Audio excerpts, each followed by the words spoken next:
Hello. So I ended up getting the orange iPhone 17 Pro Max. Not a fan of orange, but that's all they had in stock, and I was going to be without a phone if I didn't get one. So I have been on the hunt to find cases that go good with the orange.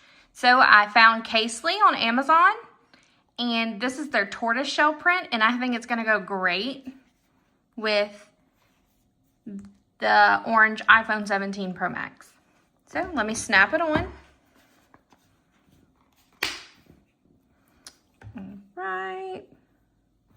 So I have it on. You can see it has the protective rubber that's raised, so the screen glass will not touch the ground if it was to get dropped.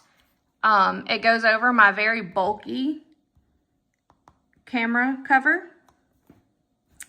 All the buttons match up on the case. It's very pretty with the orange. This is probably my favorite one so far.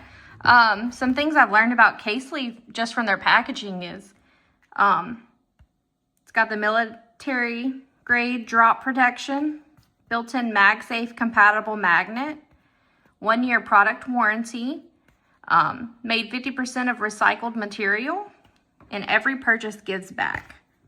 This is the bold MagSafe case in tortoise. So I have my MagSafe cover charger. I'm gonna slap it on the back. Let's see, and it is charging. It's so pretty with the orange. This is probably my favorite.